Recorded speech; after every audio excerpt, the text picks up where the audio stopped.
The orders were that our two armies were going to merge and destroy the enemy. So why was it that only half of us turned up on time, and by midday we were about to be destroyed and routed from the field?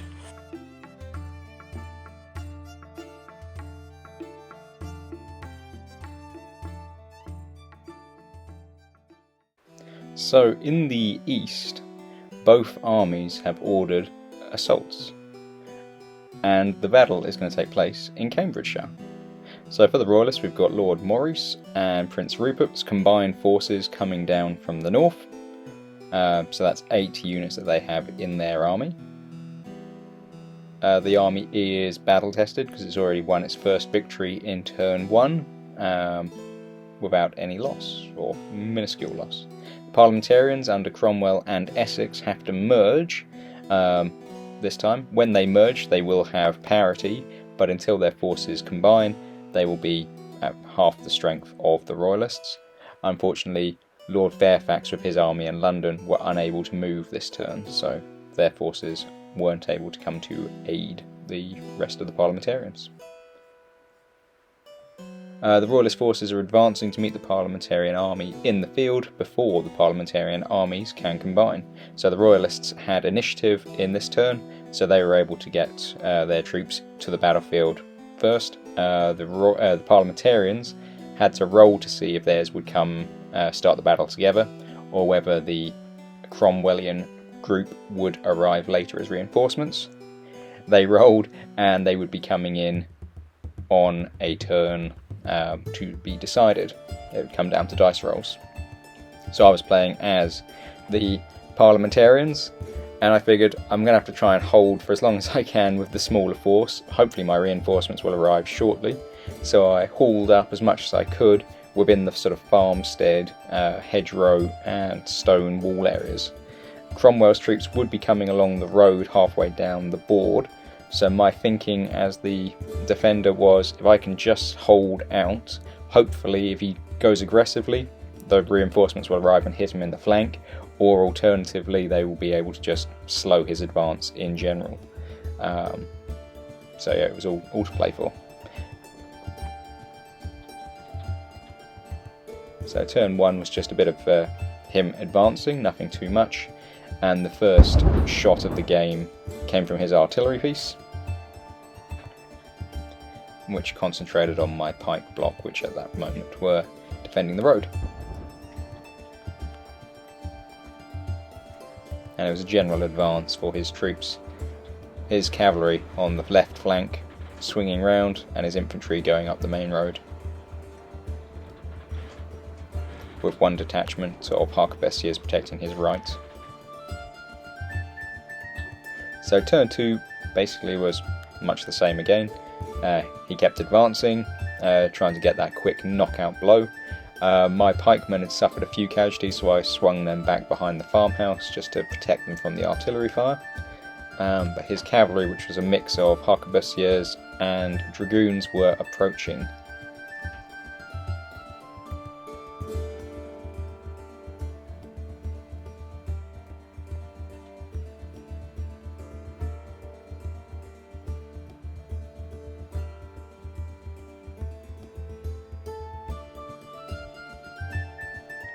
His artillery lined up and could just see, well, he couldn't really see much, so he ended up firing at my dismounted dragoons.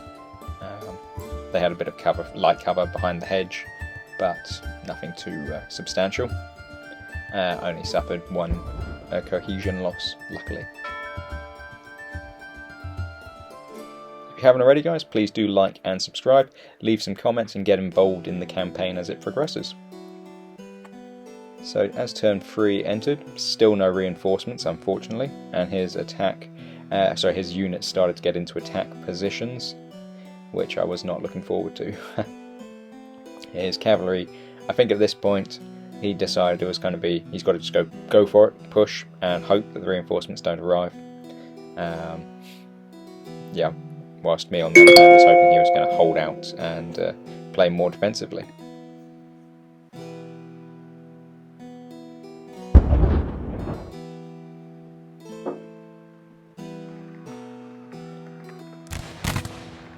So this turn did see the first large-scale exchange of small arms fire, the artillery piece long range, the commanded shot and dragoons and harquebusiers all firing at each other, so they started to inflict some quite nasty wounds onto my dismounted dragoons just through sheer quantity of fire, but my guys did put some pain on them as well, so it wasn't all one-sided. Turn 4 and Cromwell's still not there. I was starting to get quite concerned, I will not lie, because now his troops were upon me. The artillery kept blasting away, which not only was wounding, but it was also sapping morale of the units. And just across the board there was widespread small arms fire, which was really starting to hurt my smaller force now. I moved my harquebusiers up so they could charge his musketeers next turn, but his harquebusiers charged and fired into my dismounted dragoons and then rode over the hedge on top of them, chopping them to ribbons in melee. Unfortunately for me, that was my first unit of the game destroyed. Seeing their friends, the brave dragoons, get destroyed, and after having taken several rounds of artillery and small arm fire, the pike block disintegrates and runs for their lives. Perhaps in hindsight, the pike unit should have been stationed there behind the hedge. I don't know, hindsight's 50-50. Anyway, now again it was sort of this general advance, as you can see, on all fronts really for his troops.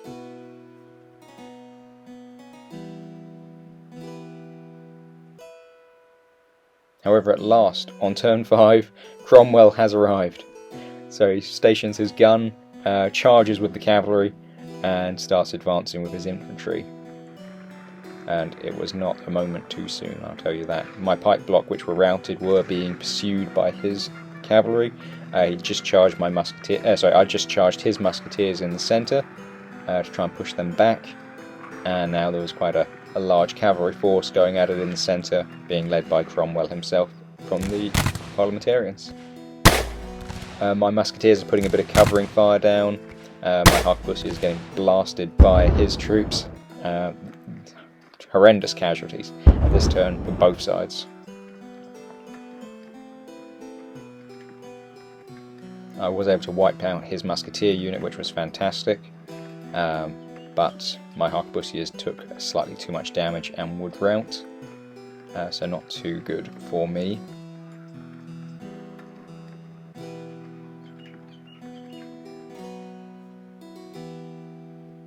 But a very bloody turn, that's for sure.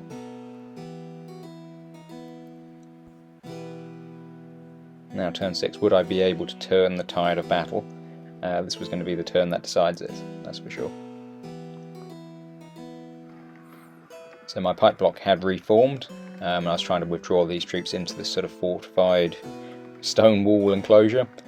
His infantry were now marching up to support the cavalry, so it was almost too little too late having Cromwell in. My routed troops in the centre.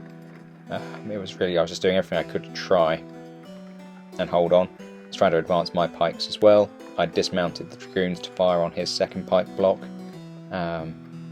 Yeah, everything was to be played for.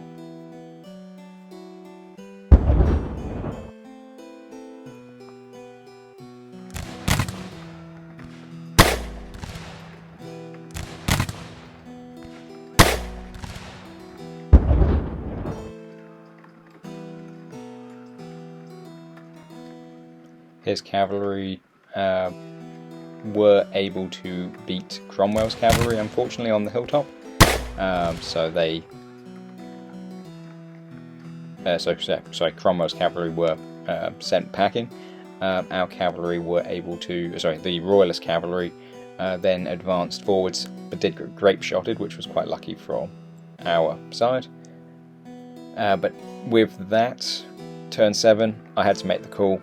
Do I stand and sort of try and fight it out, or do I try and get the army out intact, ready to try and reunite with Fairfax and his army as it comes up, hopefully next turn? I decided that I would try and withdraw from the battlefield in order, rolled for it, and luckily we did, so we didn't suffer any casualties in the retreat, and the army has fallen back in some semblance of order. although it has suffered quite a lot of casualties. Yeah, so overall, not a particularly good battle for the parliamentarians again. I was playing as them this time to try and see if I could have some better luck, seeing as my opponents have been losing most of the time in the previous games, but to no avail. I did land quite a bit of pain on the royalists, but not quite enough. So, till next time guys, keep playing.